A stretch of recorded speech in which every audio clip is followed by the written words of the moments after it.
Welcome to the stories on Echoes of Revenge. Step into a world where love turns dangerous, revenge feels inevitable, and every story drags you deeper into the shadows of desire, betrayal, and the human heart. Let's begin today's story. The sound of furniture scraping across my hardwood floors jolted me from the quarterly reports I'd been reviewing in my home office. I walked downstairs to find my mother directing two moving men as they carried my brother Jake's oversized sectional sofa through the front door of what I'd thought was my house.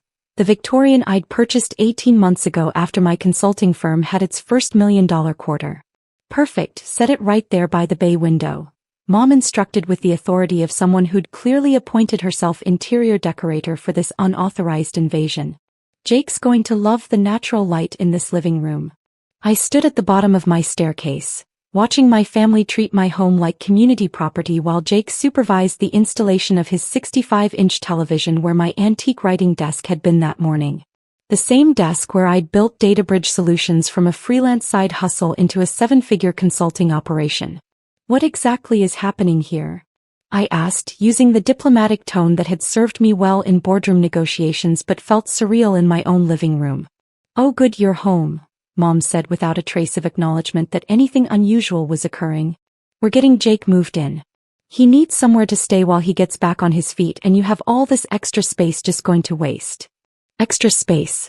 My 4-bedroom house had a dedicated office, a guest room I used for client meetings, a master suite, and one additional bedroom that served as my library. Every square foot was intentionally designed and carefully utilized, but to my family, any space not actively occupied by a person represented inefficient resource allocation. "Mom, this is my house," I said carefully, watching Dad emerge from the kitchen carrying paint supplies and drop cloths. "I didn't agree to Jake moving in." "Don't be selfish, Melissa," Mom replied with the tone she'd perfected during my teenage years. "Family helps family. Jake's going through a rough patch after the divorce and you're doing well enough to share. It's only temporary." Jake's rough patch had lasted 2 years, ever since his ex-wife had discovered his gambling problem and kicked him out of their apartment. He'd been living with our parents, contributing nothing to household expenses while working sporadically as a delivery driver and spending his earnings at the casino downtown. "Your brother needs the master bedroom," Mom continued, gesturing toward my upstairs sanctuary where I could hear unfamiliar voices discussing furniture placement. "The larger space will help his mental health during this transitional period. You can take the smaller bedroom. You're single anyway, so you don't need as much room." I followed the voices upstairs to find Dad spreading plastic sheeting across my bedroom carpet, preparing to paint my carefully chosen sage green walls the deep blue that had apparently been selected for Jake's comfort and aesthetic preferences. "Dad, what are you doing?" "Freshening up the room for Jake," he replied without looking up from his paint preparation. "This blue will make the space feel more masculine and welcoming. Don't worry, we'll buy the paint. Consider it our contribution to helping family." The next 3 hours unfolded like a carefully choreographed invasion, with my family moving through my house with the efficiency of professional movers who'd planned this operation for weeks. Jake directed the placement of his bedroom furniture while Mom reorganized my kitchen to accommodate his dietary preferences and cooking habits. "You barely use this formal dining room anyway," Mom observed, watching movers position Jake's weight bench and exercise equipment where my conference table had hosted client dinners. "This will be perfect for Jake's fitness routine. He's been working on getting back in shape."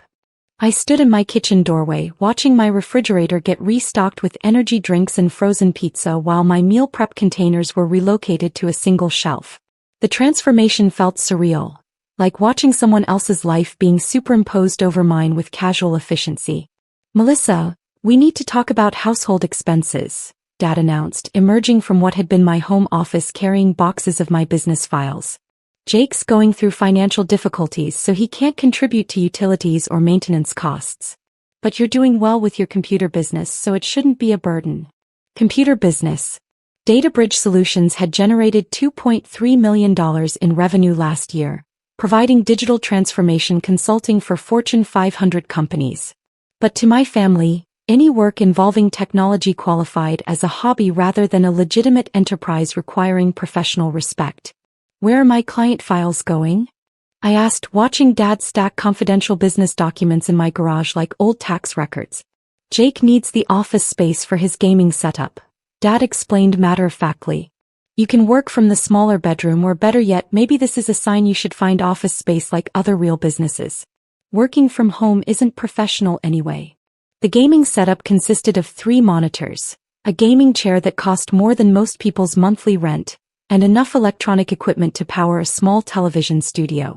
Jake had somehow convinced our parents that his gaming hobby qualified as a legitimate workspace deserving of dedicated room allocation. This house has great potential for family gatherings, Mom mused, surveying the living room where Jake's entertainment center dominated the space like a shrine to electronics. We could host holidays here instead of cramming everyone into our small place. You'll love having family around more often. Family gatherings.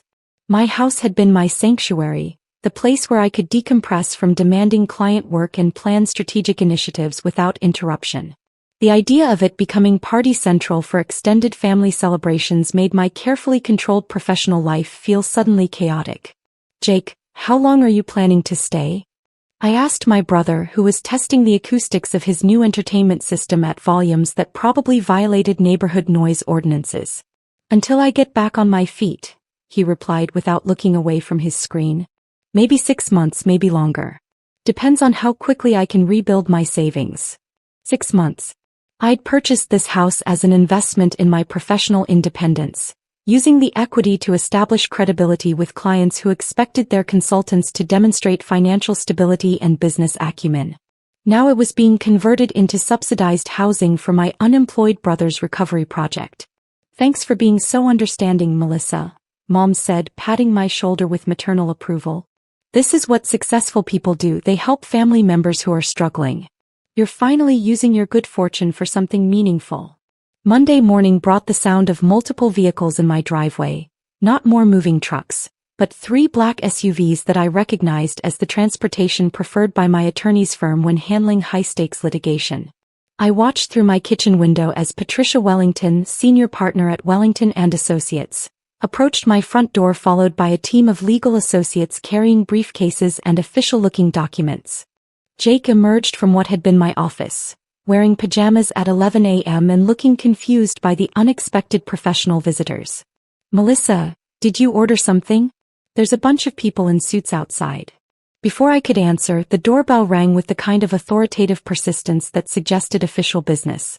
I opened the door to find Patricia holding a leather portfolio and wearing the expression she typically reserved for delivering devastating legal news to opposing counsel. Good morning, Melissa. I have the documentation you requested, along with the trespassing notices and property records verification. She handed me the portfolio while her associates positioned themselves strategically around my front entrance. Everything is properly notarized and ready for service. My family materialized from various corners of my house like witnesses to an execution. Mom appeared from the kitchen, Dad from the garage, and Jake from his gaming throne, all wearing expressions that suggested they'd suddenly realized this was more than a social call. Trespassing notices? Mom's voice carried the edge of someone whose careful planning was encountering unexpected legal complications. Melissa, what is this about? I opened the portfolio and extracted the first document, a certified copy of my property deed showing sole ownership of the house, purchase price, and mortgage details. The financial information would be particularly illuminating for people who'd assumed I couldn't afford property ownership without family assistance. This is documentation proving that I am the sole legal owner of this property, I announced, holding up the deed for everyone to see, along with formal trespassing notices requiring all unauthorized occupants to vacate immediately. Patricia stepped forward with professional efficiency. Mr. Jake Morrison, you are hereby served with formal notice to quit and surrender possession of the premises at 247 Maple Street. You have 24 hours to remove all personal property and vacate. Jake stared at the official document like it was written in ancient hieroglyphics. Wait, I can't just be kicked out. This is family property. Melissa said we could share it. Actually, Patricia replied, consulting her notes, property records show that Ms. Morrison purchased this house for $847,000 using proceeds from her business, DataBridge Solutions, which reported $2.3 million in revenue last year. There is no family ownership claim or legal basis for occupancy rights. The numbers hung in the air like financial evidence of everything my family had misunderstood about my computer business. The eviction proceeded with legal efficiency that would have impressed my most demanding corporate clients. Patricia's team supervised the removal of Jake's belongings while my parents stood in shocked silence, finally comprehending that their daughter's computer hobby had generated enough wealth to purchase substantial real estate without family assistance or co-signers. "Melissa, we had no idea you could afford something like this," Mom said quietly, watching movers restore my furniture to its original positions. "When did your business become so substantial?" "DataBridge Solutions has been profitable for 3 years, Mom." I tried to explain the revenue growth at family dinners, but you heard computer work and assumed it was freelance tutoring. Dad studied the property deed with visible confusion. $847,000. "Melissa, why didn't you tell us you had that kind of money?" "I did tell you. You suggested I find real work instead." By evening, my house had been restored to its original configuration: professional office, client meeting spaces, and master bedroom that belonged to its rightful owner. Jake moved back in with our parents, who suddenly developed intense interest in my business operations and potential investment opportunities. Property ownership, I'd learned, was the most effective way to establish boundaries with family members who confused success with community property.